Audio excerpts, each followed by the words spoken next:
Bismillahirrahmanirrahim.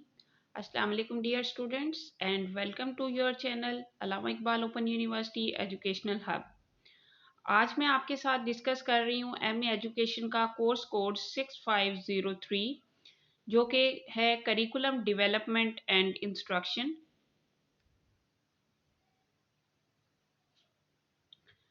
आज chapter number 2 discuss करेंगे। Chapter number 1 का और बाकी जो चैप्टर्स हैं वो आपको इस चैनल से मिल जाएंगे। Theoretical framework of instructional strategies. आज के हमारे इस लेक्चर के जो ऑब्जेक्टिव्स हैं वो कुछ यूं हैं: differentiate between styles of instructions, explain the instructional method of each style, identify specific principles applied to each style, compare the instructional method on cost, merit and demerit. Follow up the steps of problem solving and project method in order to their application in the real situation. Discuss, recall and apply the different method of instruction. ये जो chapter है, chapter number 2, ये तकरीबन इस पूरी book का सबसे lengthy chapter है, तो इसलिए मैंने इसको 2 पार्ट्स में डिवाइड किया है। इसकी 2 वीडियोस होंगी, तो एक हाफ जो है वो इंशाल्लाह इस वीडियो में आपको डिस्क्राइब करूंगी और हाफ आपको जो है वो नेक्स्ट वीडियो में इंशाल्लाह डिस्क्राइब करूंगी। तो फर्स्ट ऑफ ऑल देखते हैं कि टीचिंग का कॉन्सेप्ट क्या है। Concept of teaching: the word teach come from old English taken, that is in the turn derived from the old Teutonic Tekjan, the root of which is take, meaning to show, and is traceable of Sanskrit the through pre-Teutonic dialect. Basically जो teach word है ये English के पुराने word से drive किया गया है और इसका मतलब है टोकन या साइन या कोई सिंबल।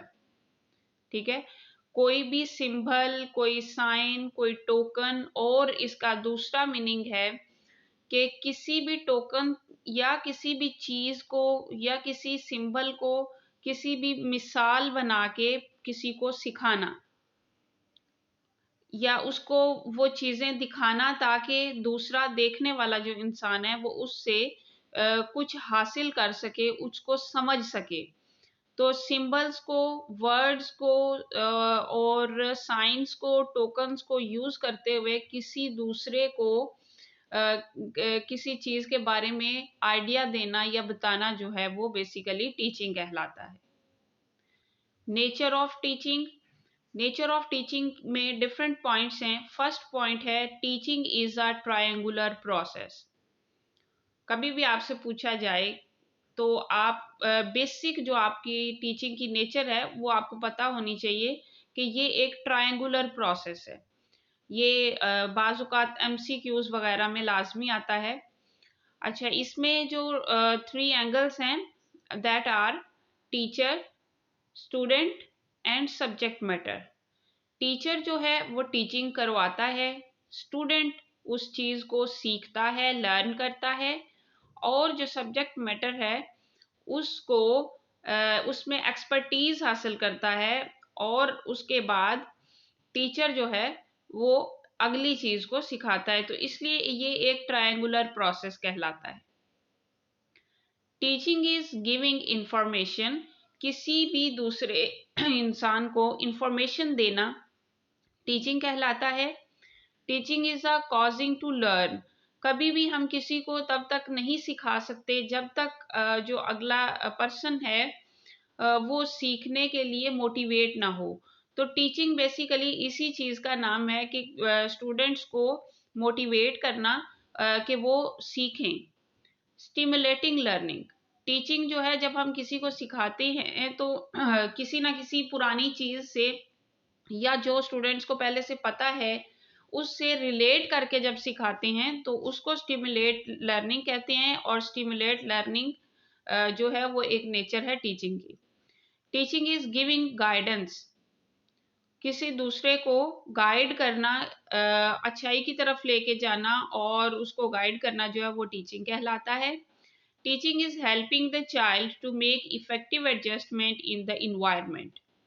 स्टूडेंट्स की, चिल्ड्रंस की हेल्प करना कि वो आने वाले वक्त में अपने इन्वायरमेंट में, अपनी सोसाइटी में एडजस्ट कर सकें, that is also called teaching. Teaching is helping the child in emotional stability. जो स्टूडेंट्स हैं, आपने देखा होगा जो बच्चे हैं उनमें इमोशनल स्टेबिलिटी नहीं होती। उनको जब जिस टाइम जो इमोशंस उनके अंदर होते हैं वो उसको उसका इजहार करते हैं। अगर उनको कहीं चोट लगी है तो वो फौरन रोने लगेंगे। वो ये नहीं देखेंगे कि हम स्कूल में हैं या हमारे घर गेस्ट आए हुए हैं। अगर उन्हें भूख लगी है तो वो फौरन से कहेंगे कि हमें ये चीज़ खानी है, चाहे वो बाजार में है, वो कहीं भी हैं। तो टीचिंग इसी चीज का नाम है कि उनको अच्छे और बुरे इमोशंस के लिए स्टेबल करना कि कब उन्होंने अपने इमोशंस का इजहार करना है, कहाँ पे नहीं करना। अच्छा जी, इसके बाद आता है करेक्टरिस्टिक्स ऑफ गुड टीचिंग। एक अच्छी टीचिंग के क्या करेक्टरिस्टिक्स हो सकते हैं, कैसे, किस चीज, कौन कौन सी चीजें इसमें शामिल हैं। Good teaching is stimulating. जैसे मैंने आपको पहले बताया कि हम रिलेट करके पढ़ाते हैं। जो अच्छी टीचिंग है उसमें हमेशा नया सबक सिखाने से पहले प्रीवियस जो नॉलेज होता है, जो पिछली क्लास में, फॉर एग्जांपल कायदे आजम के बारे में, कायदे आजम मोहम्मद अली जिन्ना रहमतुल्लाह अलैह के बारे में अगर हम कुछ सिखा रहे हैं बच्चों को, तो पहले हम उनसे पूछेंगे कि वो कौन थे और आप उनके बारे में क्या जानते हैं। जब बच्चे बताएंगे जिस हद तक उनको पता होगा, फिर उससे आगे हम बच्चों को लेके चलेंगे ताकि उनके अंदर कोई नॉलेज का गैप ना आए। Teaching involves the skill of guiding learning. बच्चों को गाइड करना सीखने के लिए यही अच्छी टीचिंग है। Teaching is well planned. जो अच्छी टीचिंग है उसमें प्लानिंग बहुत ज़्यादा होती है और प्लानिंग बहुत इंपॉर्टेंट है। अच्छी टीचिंग जो है उसमें सजेशंस दी जाती हैं और कोऑपरेट किया जाता है, हेल्प आउट किया जाता है बच्चे को। Good teaching is kindly and sympathetic. इसमें काइंडनेस बहुत इंपॉर्टेंट है। Good teaching is a democratic. इसमें ना सिर्फ ये कि टीचर जो है वो हाई पर्सनालिटी है और वो जो कहेगा वही बच्चे करेंगे, बल्कि इसमें डेमोक्रेसी होनी चाहिए। अच्छी टीचिंग वही होती है जिसमें बच्चों को साथ लेके चला जाता है, उनकी इफेक्टिवनेस को, उनकी लर्निंग प्रोसेस को उनके अकॉर्डिंग सेट किया जाता है। Good teaching is diagnostic and remedial. Diagnostic का मतलब है कि वो टीचिंग जिसमें हम बच्चों का अंदाज़ा लगाते हैं कि बच्चों को पढ़ने में, सीखने में, लर्निंग में कौन सी प्रॉब्लम्स आ रही हैं, उसको डायग्नोस्टिक कहते हैं। और रेमेडियल मीन्स के उसका हल जब हम ढूंढते हैं कि टीचिंग में बच्चों को जो प्रॉब्लम्स आ रही हैं उनके सोल्यूशन ढूंढते हैं, वो सबसे अच्छी टीचिंग है। Good teaching is cooperative. इसमें हम स्टूडेंट्स के साथ कोऑपरेट भी करते हैं। जिस टीचिंग में ये सारे करेक्टरिस्टिक्स हों उसे ही हम गुड टीचिंग कह सकते हैं।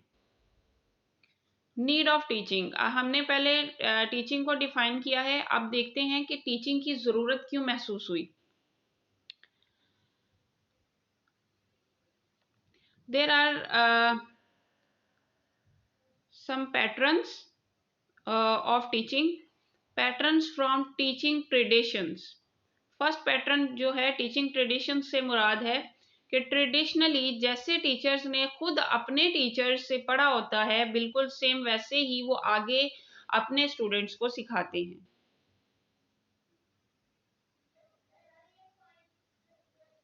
Pattern from social learning.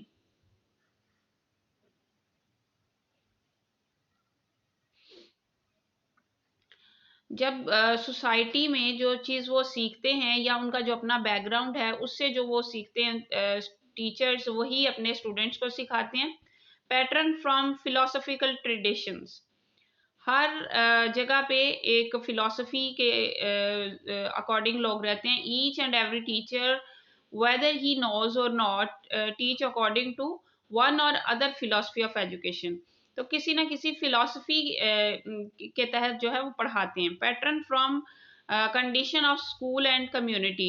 तो जब टीचर्स जो हैं वो स्कूल और कम्युनिटी के अकॉर्डिंग पढ़ाते हैं, जैसे स्कूल में वाले चाहते हैं या वो कम्युनिटी चाहती है कि उन बच्चों को पढ़ाया जाए, जब टीचर वैसे पढ़ाता है तो इसको pattern from condition of school and community कहा जाता है। Patterns from research, different researches जो हैं वो डे बाय डे हो रही होती हैं, तो उनसे सीखते हुए टीचर्स जब नई चीज़ें ऐड करते हैं और उस तरीके से सिखाते हैं, तो वो पैटर्न जो है वो रिसर्च से निकलता है।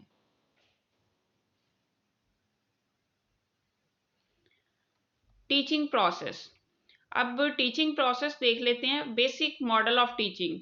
और यहाँ पे एक और चीज़ मैं ऐड कर दूं कि आपका ये जो सारा मटेरियल है ये आपकी ही बुक जो अल्लामा इकबाल ओपन यूनिवर्सिटी की वेबसाइट पे मौजूद है, वहीं से सारा मटेरियल इसलिए लिया गया है ताकि आप लोगों के एग्ज़ाम्स में आपकी प्रिपरेशन अच्छी हो सके। बेसिक मॉडल्स ऑफ टीचिंग, इसमें 3 मॉडल्स बताए गए हैं। शॉर्टेस्ट पाथ है, movement in direction and 16 major factors. इसमें फर्स्ट में हम देखते हैं कि बिल्कुल शॉर्ट एक पाथ है, सिंपल है, फिर उसमें थोड़ा सा कॉम्प्लेक्सिटी आती है, आगे 16 मेजर फैक्टर्स हैं जो आगे मैं आपको जो है वो डिस्क्राइब करने वाली हूँ। ये फैक्टर्स हैं delineating course of teaching units, topics and daily lessons. हमें टीचिंग यूनिट्स, टॉपिक्स और डेली लेसन्स को डिवाइड करना चाहिए। Identifying and using basic source of the subject, जो बेसिक सोर्स ऑफ सब्जेक्ट है उसके बाद उसको आइडेंटिफाई करें कि वो क्या है, हम कहाँ से ये सब्जेक्ट को ले रहे हैं। Determining objectives of the course, unit and lesson, उसके बाद हम अपने मकासद को प्रिपेयर करें, अपने ऑब्जेक्टिव्स बनाएं हर कोर्स के लिए, यूनिट के लिए और लेसन के लिए, डेली लेसन के लिए भी। procuring and using teaching resources, getting to know other teachers, administrators and staff, becoming familiar with school policies and expectations। हमें ये भी पता होना चाहिए कि हमारा जो स्कूल है जहाँ हम पढ़ाते हैं वहाँ की क्या पॉलिसीज़ हैं और क्या एक्सपेक्ट करते हैं वो हमारे से। Maintaining emotional stability and physical health, हमें अपने इमोशंस को स्टेबल रखना है, emotional stability as a teacher हमारे अंदर होनी चाहिए, उसको मेंटेन रखना चाहिए, और अपनी हेल्थ को भी। Getting to know background, need and interest of the students, जिन स्टूडेंट्स को हम पढ़ा रहे हैं उनका बैकग्राउंड, उनकी क्या ज़रूरियात हैं और उनके क्या इंटरेस्ट हैं, ये भी हमें जानना बहुत ज़रूरी है एक अच्छी टीचिंग के लिए। Establishing roles and standard of conduct, managing routine duties, जितनी भी हमारी ड्यूटीज़ हैं रूटीन की उनको हमें मैनेज करना बहुत इंपॉर्टेंट है और उनको प्लान करना बहुत ज़रूरी है। मोटिवेटिंग स्टूडेंट्स, पढ़ाने के से पहले जो है बच्चों को मोटिवेट करना जो है वो सबसे इम्पॉर्टेंट है। Determining teaching strategies and pace of instructions, और हमें पता होना चाहिए कि हम जब पढ़ाने जा रहे हैं तो उससे पहले हमने कौन सी स्ट्रेटजी यूज़ करनी है, उसके लिए उसको प्लान करना is very important. Utilising various teaching methods and activities, आप सिर्फ एक मेथड ना रखें, इससे स्टूडेंट्स बोर हो जाते हैं, डिफरेंट टीचिंग मेथड्स यूज़ करें और एक्टिविटीज़ जो हैं वो भी। Assessing readiness of student for learning, पढ़ाने से पहले आप देखें कि आपके स्टूडेंट्स जो हैं वो सीखने के लिए रेडी हैं। Designing and using various assessment techniques, जब आप बच्चों को इवेलुएट करें, असेस करें, उनका टेस्ट लें, तो आपने डिफरेंट असेसमेंट टेक्निक्स यूज़ करनी है, कोई एक तरीकाकार यूज़ नहीं करना। Assessing students progress and achievement regularly, और ये नहीं है कि आप मंथली या फिर आप समाही या 6 माह के बाद उनका जो है वो इवेल्युएशन कर रहे हैं, बल्कि आपको day by day daily basis पे देखना है कि आपके स्टूडेंट्स जो हैं वो किस तरह पढ़ रहे हैं और कितनी प्रोग्रेस कर चुके हैं। मैक्सिम्स ऑफ टीचिंग, यहाँ पे कुछ मैक्सिम्स हैं, उनको डिस्कस कर लेते हैं। Proceed from known to unknown, जो टीचिंग है वो नॉन से अननोन की तरफ भी होती है, एनालिसिस से सिंथेसिस तक भी होती है। एनालिसिस उस चीज़ को कहते हैं जब हमारे पास एक कंप्लीट इंफॉर्मेशन होती है, हम उसको पार्ट्स में डिवाइड करते हैं और डिवाइड करने के बाद उनको समझते हैं हर पार्ट को सेपरेटली, और सिंथेसिस का मतलब है हमारे पास पीसीज में इंफॉर्मेशन होती है, हम उसको इकट्ठा करते हैं और इकट्ठा करके एक कंप्लीट इंफॉर्मेशन बनाते हैं। Proceed from simple to complex, आसान से मुश्किल की तरफ होती है एजुकेशन।